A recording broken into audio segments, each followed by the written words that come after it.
নমস্কার বন্ধুরা, আমি রাকেশ। আমি বিহারে থাকি।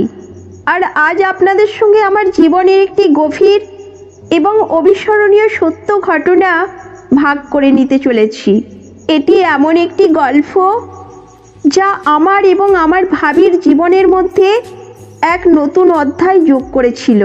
সেই সম্পর্কের সূচনা হয়েছিল এক শীতের রাতে, যেখানে একাকিত্ব এবং আবেগ মিলে এক অন্যরকম অনুভূতির জন্ম দিয়েছিল। সেই সময়টা ছিল শীতকাল। বাতাসে ঠান্ডার হিমেল পরশ, আর চারপাশে যেন নীরবতা। বড় ভাই অফিসের কাজে দিল্লি গিয়েছিলেন 1 মাসের জন্য। বাবা মাও সেদিন একটি আত্মীয়ের বাড়িতে গিয়েছিলেন। কাজ শেষ হতে দেরি হওয়ায় তারা সেখানেই রাত কাটানোর সিদ্ধান্ত নেন। বাড়ি একেবারে ফাঁকা, কেবল আমি আর আমার ভাবিকে কখনো বারান্দায় হাঁটতে দেখছিলাম, আবার কখনো ঘরের ভেতরে যেত। একা থাকার কারণে তিনি খুব অস্থির লাগছিলেন। আমি আমার ঘরের জানালা দিয়ে এই সব লক্ষ্য করছিলাম। আমার ঘরের লাইট বন্ধ ছিল বলে তিনি আমাকে দেখতে পাচ্ছিলেন না।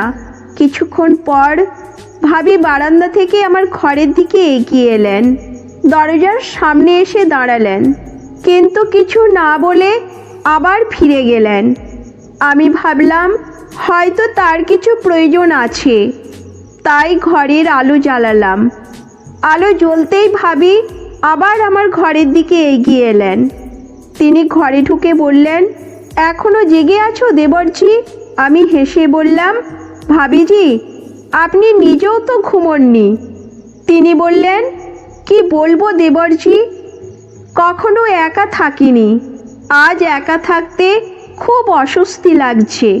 আমি বললাম, ভাবিজি, যদি কিছু দরকার হয় আমাকে বলবেন, আমি কিভাবে সাহায্য করতে পারি। ভাবি একটু ইতস্তত করে বললেন, দেবরজি, যদি আপনি আমাদের ঘরে এসে থাকতেন তাহলে আমি অনেকটা নিশ্চিন্ত হতাম। আমি বললাম, এতটুকু ব্যাপার, ঠিক আছে, আমি আপনার ঘরের দরজার সামনে শুয়ে থাকব। তিনি বললেন, না দেবরজি, বাইরে শুয়ে থাকলে ঠান্ডা লেগে যাবে। আপনি ঘরের ভেতরে এসে বিছানায় আমার পাশে শুয়ে থাকুন। আমি কিছুক্ষণ ভেবে রাজি হলাম।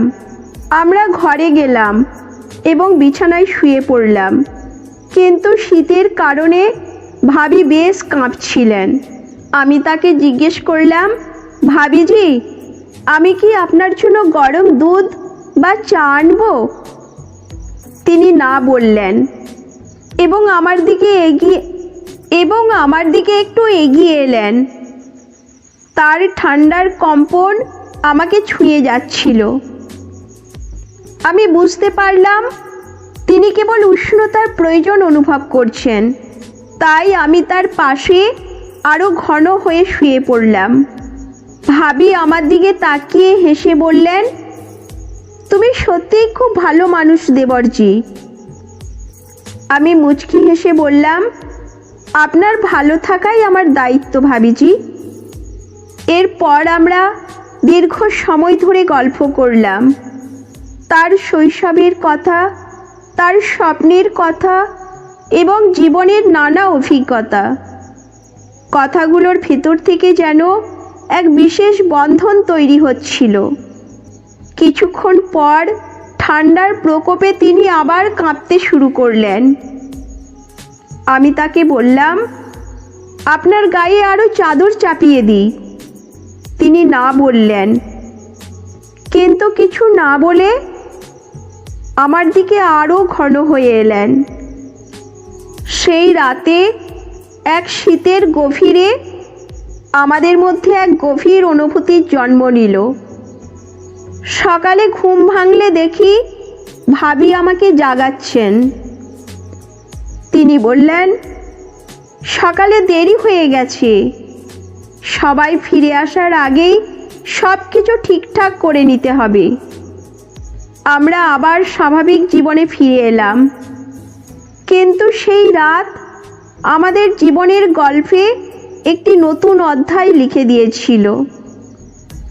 এই গল্পটি আমাদের শেখায় যে পারিবারিক জীবনের সহানুভূতি, শ্রদ্ধা এবং সঠিক সীমারেখা বজায় রাখা অত্যন্ত গুরুত্বপূর্ণ।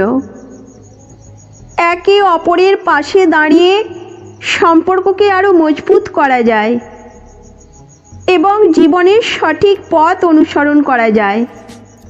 বন্ধুরা, জীবনের এমন কিছু মুহূর্ত থাকে যা আমাদের হৃদয়কে ছুঁয়ে যায়।